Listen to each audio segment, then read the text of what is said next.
মদিনাওয়ালা নবী মুহাম্মদ রাসূলুল্লাহ সাল্লাল্লাহু তাআলা আলাইহি ওয়াসাল্লাম ইরশাদ করেন এভাবে, হাদিসের সারমর্ম, কোনো কাজ করার ইচ্ছা পোষণ করে সেই যেন ওই কাজের ব্যাপারে কোনো মুসলমানের সাথে এই কাজের পরামর্শ করে। আল্লাহ তাআলা, অর্থাৎ যে ব্যক্তি পরামর্শ করে তাকে আল্লাহ তাআলা সঠিক কাজ করার নির্দেশনা প্রদান করেন। অর্থাৎ যে ব্যক্তি কাজ করার আগে মিটিং, পরামর্শ, গর্ব আলোচনা যেটাই হয়, করার আগে আলোচনা করে ওই কাজ বরকতময় হয়, আল্লাহ তাআলা ওই কাজ করার সঠিক দিক নির্দেশনা বান্দাকে প্রদান করে।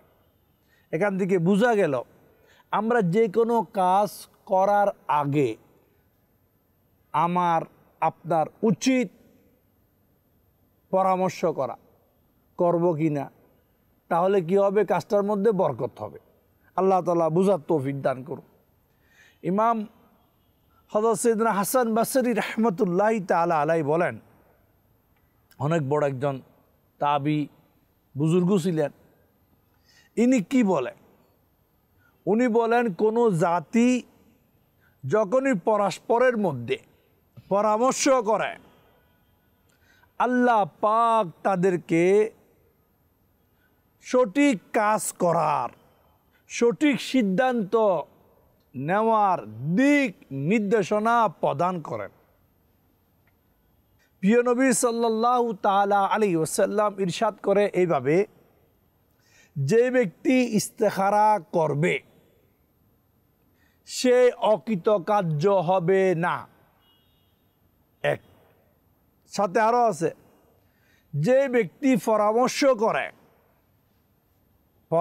করে কাজ করে, হাদিস শরীফের সারমর্ম, সে লজ্জিত হবে না।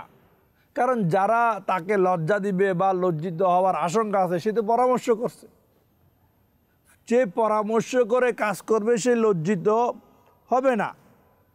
সাথে আরো আছে, হাদিসের সারমর্মে এভাবে, যে ব্যক্তি মধ্যম পন্থা অবলম্বন করে সেই কখনো নিঃস্ব হবে না।